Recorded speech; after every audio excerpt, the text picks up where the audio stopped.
আসসালামু আলাইকুম প্রিয় পঞ্চম শ্রেণীর শিক্ষার্থীবৃন্দ, আশা করি তোমরা সকলে ভালো আছো।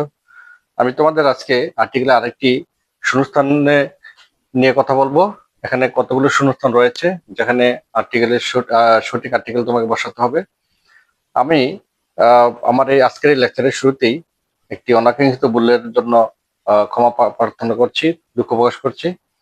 সেটা হচ্ছে, আমি এর আগের আর্টিকেলের আমার যে আর্টিকেল উপরে যে দুইটি লেকচার ছিল, একটা হচ্ছে পেজ নাম্বার 22 এবং পেজ নাম্বার 23, এর পরিবর্তে আমি পেজ নাম্বার 42 এবং 43 বলেছিলাম। এই অনাকাঙ্ক্ষিত ভুলের জন্য তোমাদের কাছে দুঃখ প্রকাশ করছি, যদিও পরবর্তীতে আমি ওই ভিডিওর ক্যাপশনে পেজ নাম্বার সঠিক লিখে দিয়েছিলাম। তো চলো আজকে আমাদের যে আলোচ্য বিষয়, তোমাদের পেজ নাম্বার 23 এর একটা লেসন, সেখানে কতগুলো শূন্যস্থান রয়েছে, সেখানে তোমাকে সঠিক আর্টিকেল ব্যবহার করতে হবে। তোমাদের এখানে প্রথমে যেই শূন্যস্থানটি রয়েছে, সেখানে আমরা যদি দেখি, চলো আমরা পুরো লেসনটা আমরা পড়ি। I have dash uncle. তাহলে এখানে দেখো, শূন্যস্থানের পরে আঙ্কেল একটি শব্দ রয়েছে। আঙ্কেল শব্দটি তোমরা জানো ভাওয়েল ইউ দিয়ে শুরু হয়েছে।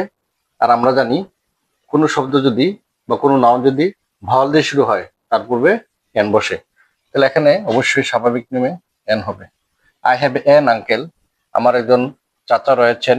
হু ইজ শূন্যস্থান, এরপর হচ্ছে ফায়ার ফাইটার। তাহলে এখানে শূন্যস্থানের পরের শব্দটি হচ্ছে ফায়ার ফাইটার।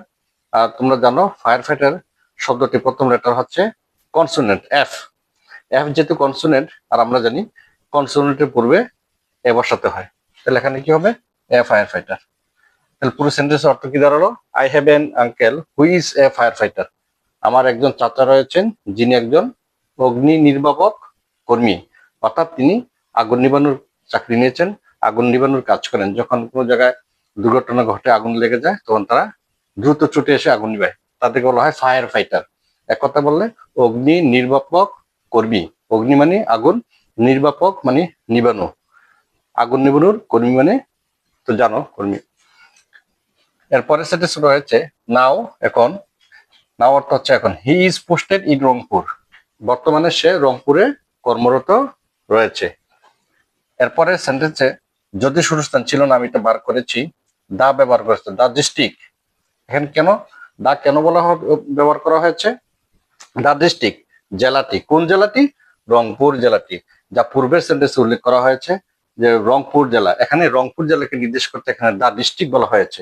আর আমরা জানি আর্টিকেলের ব্যবহার অনুযায়ী যদি কোনো শব্দ পূর্বে উল্লেখিত থাকে, তাকে নির্দিষ্ট করতে আর্টিকেল দা ব্যবহার করা হয়। সেই হিসেবে এটা যদি শূন্যস্থান ছিল না, আমি নিজে মার্ক করেছি দা বোঝানোর জন্য, দায়ের ব্যবহার বোঝানোর জন্য। তাহলে দা ডিস্ট্রিক্ট, এই দা ডিস্ট্রিক্ট দিয়ে কাকে বোঝানো হয়েছে? পূর্বের যে রংপুর ডিস্ট্রিক্ট, সেটাকে নির্দিষ্ট করতে এখানে দা ব্যবহার করা হয়েছে। তাহলে এখান থেকে তোমাদের একটা গুরুত্বপূর্ণ লার্নিং শিক্ষণীয় বিষয় হচ্ছে দা যদি কোনো পূর্বে উল্লেখিত কোনো নাউনকে পুনরায় নির্দেশ করা হয়, নির্দিষ্ট করতে দা ব্যবহার করা হবে।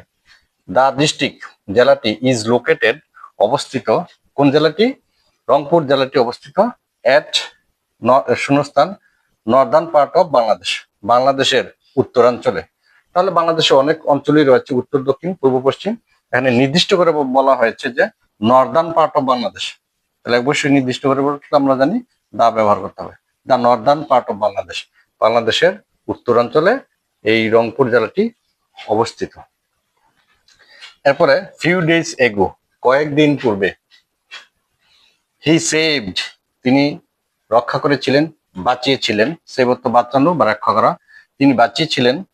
এখানে দেখো একটা শূন্যস্থান রয়েছে, এরপর লাইফ অফ চাইল্ড। তাহলে এখানে আমরা কি বসাতে পারি? দুইটা শূন্যস্থান পাশাপাশি রয়েছে।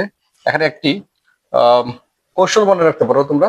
কৌশলটি হচ্ছে, যদি কোনো শূন্যস্থানের পরে নাউন থাকে, এরপরে অফ থাকে, এখানে সাধারণত আমরা দা ব্যবহার করি। এটাও নির্দিষ্ট করতে ব্যবহৃত হয়। দ্য লাইফ অফ, জীবন, কার জীবন? The life of a child, একটি শিশুর জীবন। চাইল্ডের সি হচ্ছে কনসোনেন্ট, আর কনসোনেন্টের পূর্বে আমরা এ বসিয়ে থাকি। এ চাইল্ড, শিশুটি নির্দিষ্ট নয়, এটা একটি শিশু। একটি শিশুর জীবন বাঁচিয়েছিলেন তিনি। যেহেতু একটি শিশু, এটা নির্দিষ্ট নয়, অনির্দিষ্ট। অনির্দিষ্টতে আমরা এ অথবা এন ব্যবহার করি। যদি বাউল দিয়ে হয় এন, আর কনসোনেন্ট দিয়ে শুরু হলে এ। যেহেতু চাইল্ড শব্দটি প্রথম লেটার সি হচ্ছে কনসোনেন্ট, সেজন্য আমরা এ ব্যবহার করবো।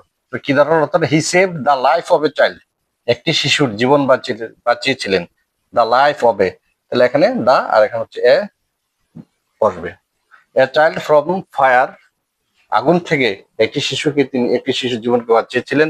হু ওয়াজ ট্র্যাপড ইন, যে আটকা পড়েছিল। ট্র্যাপ অর্থ ফাঁদে পড়া, আটকা পড়া। হু ওয়াজ ট্র্যাপড ইন, যে শিশুটি আটকা পড়েছিল কোথায়? ইন শূন্যস্থান, এরপর হচ্ছে ওল্ড। তাহলে ওল্ড যেহেতু এখানে ও ভাওয়াল দিয়ে শুরু হয়েছে, তাহলে ভাওয়ালের পূর্বে আমরা জানি এন বসে। ইন অ্যান ওল্ড বিল্ডিং, একটি পুরাতন বিল্ডিং এ যে শিশুটি একটি পুরাতন বিল্ডিং এ আটকা পড়েছিল, তার জীবন তিনি রক্ষা করেছিলেন। হি শেয়ার্ড, তিনি আমাদের সাথে শেয়ার করেছিলেন। শেয়ার অর্থ কোনো কিছু শেয়ার করা, সবাই জানে, যদি ইংরেজি শব্দ, তা বাংলাতেও ব্যবহার করা হয় শেয়ার করা, কোনো কিছু শেয়ার করা। হি শেয়ার্ড, তিনি শেয়ার করেছিলেন। দা স্টোরি, এখানে দা শূন্যস্থান ছিল না, আমি তোমাকে দায়ের ব্যবহার বোঝাতে গিয়ে এখানে ওই দায়ের মতো এটাকেও মার্ক করলাম। দা স্টোরি, কোন স্টোরি? এই যে ছেলেটিকে আগুন থেকে বাঁচিয়েছিলেন, এই স্টোরি নির্দিষ্ট করে বলা হয়েছে, এজন্য এখানে দা ব্যবহার হয়েছে। দা স্টোরি, গল্পটি। When he share the story, তিনি গল্পটি শেয়ার করেছিলেন। হোয়েন, যখন। আই মেট হিম, আমি তার সাথে সাক্ষাৎ করেছিলাম। এট মাই গ্র্যান্ড প্যারেন্টস হাউস, আমার দাদার বাড়িতে। ইন কিশোরগঞ্জ, কিশোরগঞ্জে। ডিউরিং ঈদ, ঈদের সময়। যখন আমি ঈদের সময় আমার দাদার বাড়িতে কিশোরগঞ্জে গেছিলাম, তখন আমার এই চাচা এই গল্পটি আমার সাথে শেয়ার করেছিলেন। হোয়াট, আমাদের পরের সেন্টেন্সের শুরুতে রয়েছে হোয়াট, শূন্যস্থান, এরপর হচ্ছে এক্সাইটিং। এক্সাইটিং এর হচ্ছে ভাওয়াল, স্বাভাবিক কারণে এখানে এন হবে। What an exciting story it was, কি দারুণ গল্প ছিল এটি। কোন গল্পটি? এই ছেলেটি আগুনে আটকা পড়েছিল, চাচা গিয়ে তার দলবল নিয়ে গিয়ে তাকে রক্ষা করেছিলেন।